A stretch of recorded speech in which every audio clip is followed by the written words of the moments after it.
Let's rewind for a second and look at the sheer magnitude of what Catherine Cat Richardson has endured over the past few weeks. This young woman has been through an absolute ringer, both physically and emotionally.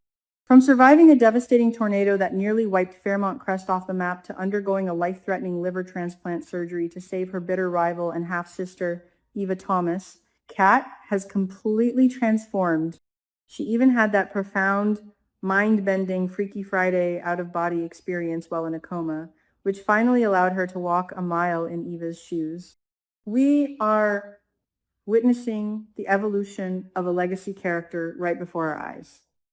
But with massive personal growth comes massive growing pains, and right now, the collateral damage of Kat's newfound independence is none other than Tomas Navarro.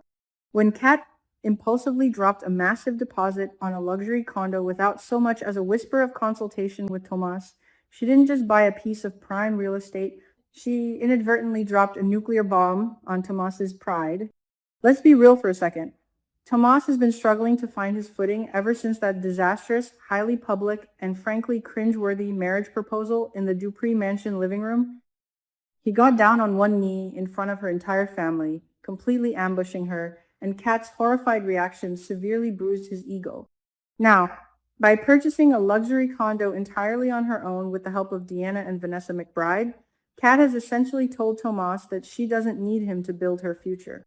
The psychological fallout here is absolutely fascinating. Tomas feels emasculated. He feels like he is just a boy toy or a passing accessory in Kat's wealthy, privileged life rather than an equal partner building a foundation together. In his traditional cultural background, as he explicitly told Kat, the man is supposed to be the provider. He is supposed to take care of his family, so stepping into a luxury condo that his girlfriend bought with her own money makes him feel like a kept man. I have to say, I am completely torn on this debate. On one hand, I think Tomas needs to get over his fragile masculinity and celebrate the fact that he is dating a strong, financially independent woman who just survived a major medical trauma. But on the other hand, a relationship is a partnership. Kat making a massive financial and lifestyle decision without even sending Tomas a text message is incredibly inconsiderate. It proves that she still operates in a selfish bubble, even if she has matured in other ways. But here's the kicker. Despite this massive clash of values, they actually managed to find common ground. Can you believe it? Instead of breaking up right then and there, they sat down like adults and hashed out a compromise. Tomas absolutely refused to live in her condo for free. So they agreed to a trial move-in where Tomas will pay rent and they will split the utility bills straight down the middle. This allows Tomas to maintain his pride and feel like a contributing partner, while Kat gets to keep her independence. However, there is a catch. Tomas isn't moving in right away. He is going to move in after he returns from his upcoming trip to Puerto Rico to visit his family.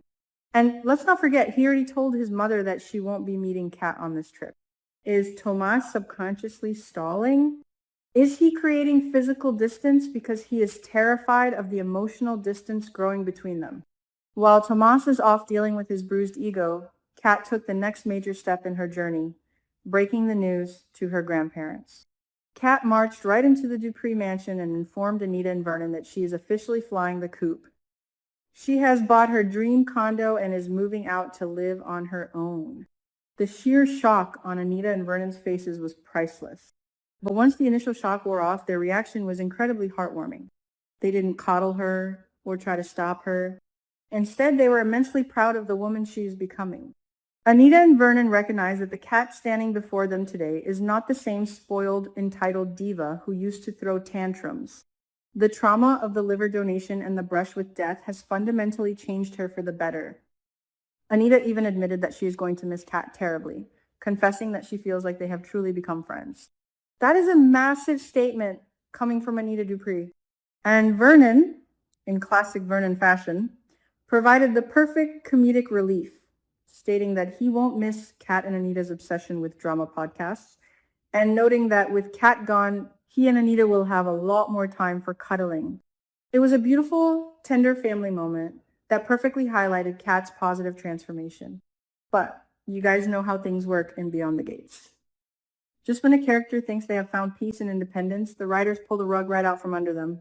And I have some serious, dark theories about this luxury condo situation. First of all, let's talk about the legal and financial ramifications of this rushed purchase. Kat explicitly mentioned that the seller was in a huge hurry to close the deal. In the real estate world, especially in a wealthy enclave like Fairmont Crest, a rushed seller is a massive red flag. Are we really supposed to believe that this luxury condo is just a perfect string-free dream home? Absolutely not. I strongly suspect that Kat's impulsive decision is going to trap her in a legal nightmare. What if the condo has hidden liens, massive undisclosed damages from the recent tornado, or is somehow tied to Joey Armstrong's underground criminal network? Vanessa McBride was the one helping Kat look for places, and we all know Vanessa's life is deeply entangled with Joey's shady casino and plasma ring money.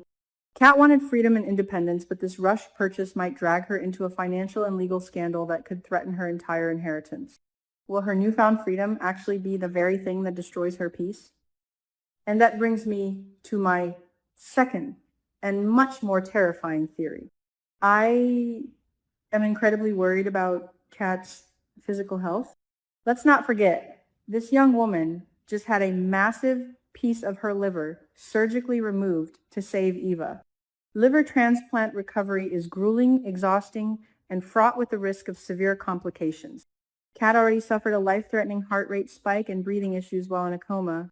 Now, she is moving into a massive condo to live entirely by herself. This is a recipe for an absolute disaster. Kat is fiercely stubborn and incredibly proud. She wants to prove to Tomas, to her grandparents, and to the entire world that she is strong and independent.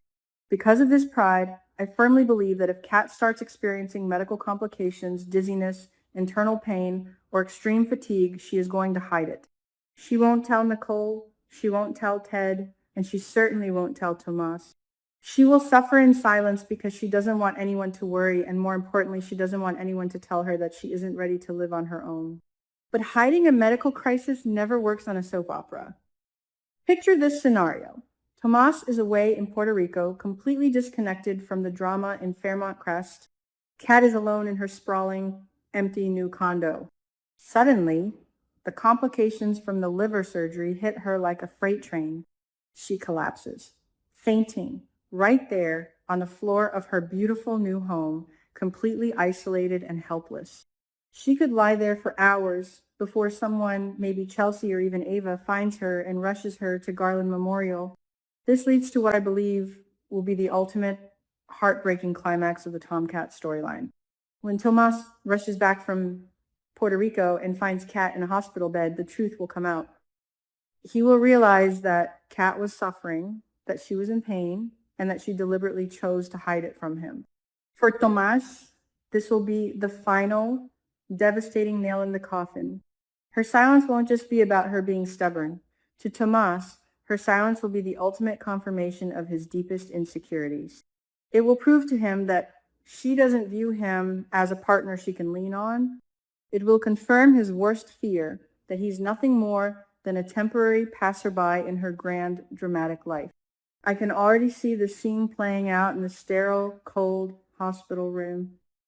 The monitors are beeping. Kat is pale and crying, begging for forgiveness, trying to explain that she just wanted to be strong. But Tomas, with tears in his eyes and his pride completely shattered, will look at her and say that love is about carrying the burden together. He will realize that no matter how much they love each other, Kat is fundamentally incapable of letting him truly be a part of her life. And right there, in the very hospital where she saved Eva's life, Tomas will make the agonizing decision to walk away. A painful, gut-wrenching hospital breakup that will leave the entire Beyond the Gates fandom in absolute tears.